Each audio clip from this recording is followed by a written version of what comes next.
ஈரோடு கிழக்கு தொகுதி இடைத்தேர்தலுக்கான வாக்குப்பதிவு நாளை நடைபெறுகிறது. இத்தேர்தலில் மொத்தம் 46 பேர் போட்டியிடுகின்றனர். இடைத்தேர்தலுக்கான பிரச்சாரம் நேற்று மாலையுடன் நிறைவு பெற்றது. அதைத் தொடர்ந்து வெளியூர்களைச் சேர்ந்த கட்சி நிர்வாகிகள், தொண்டர்கள் தொகுதியை விட்டு வெளியேறினர். இதைத் தொடர்ந்து நாளை நடைபெறும் வாக்குப்பதிவுக்கான ஏற்பாடுகள் தீவிரமாக நடைபெற்று வருகிறது. சென்னை மற்றும் புறநகர் பகுதிகளில் இன்று காலை முதல் கடும் பனிமூட்டம் நிலவி வருகிறது. இதனால் செங்கல்பட்டிலிருந்து கடற்கரை மார்க்கமாக செல்லும் அனைத்து ரயில்களும் 10 நிமிடங்கள் வரை தாமதமாக இயக்கப்பட்டன.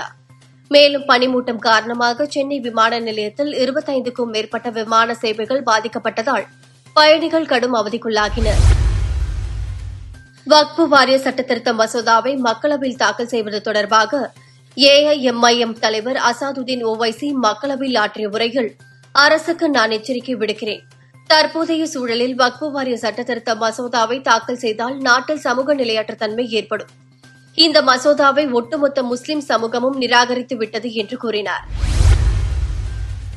இஸ்ரோ கடந்த ஆண்டு டிசம்பர் மாதம் விண்ணில் ஏவிய BSLV-C-30 ராக்கெட்டில் ஸ்பேடெக்ஸ் செயற்கைக்கோளுடன் தட்டைப்பயிறு விதைகள் கொண்டு செல்லப்பட்டன. புவி வட்ட சுற்றுப்பாதையில் செயல்பட்ட கருவிகளிலிருந்து தட்டைப்பயிறு முளைத்துள்ளது. இதனை இஸ்ரோ முறைப்படி அறிவித்துள்ளது. இதனைத் தொடர்ந்து ஆக்சியம் போர்த்திட்டத்தில் உணவுப் பயிர்களை விண்வெளியில் வளர்க்க இஸ்ரோ ஐரோப்பிய விண்வெளி நிறுவனம் திட்டமிட்டுள்ளன. கனடா மற்றும் மெக்சிகோ பொருட்களுக்கு வரி விதிக்கும் நடைமுறை 1 மாத காலத்திற்கு நிறுத்தி வைப்பதாக அமெரிக்க அதிபர் டொனால்டு டிரம்ப் தெரிவித்துள்ளார். இது தொடர்பாக கனடா மற்றும் மெக்சிகோ தரப்பு அதிகாரிகளுடன் நேற்று நடைபெற்ற பேச்சுவார்த்தைக்கு பிறகு இந்த அறிவிப்பு வெளியாகியிருக்கிறது. அமெரிக்காவில் எவ்வித ஆவணங்களும் இன்றி சுமார் 11 மில்லியனுக்கும் அதிகமானோர் சட்டவிரோதமாக குடியேறியிருப்பதாக தகவல்கள் வெளியாகின. இதைத் தொடர்ந்து சட்டவிரோதமாக குடியேறியவர்களை நாடு கடத்தும் நடவடிக்கையை தீவிரப்படுத்தப் போவதாக அமெரிக்க அதிபர் டொனால்டு டிரம்ப் தெரிவித்திருந்தார்.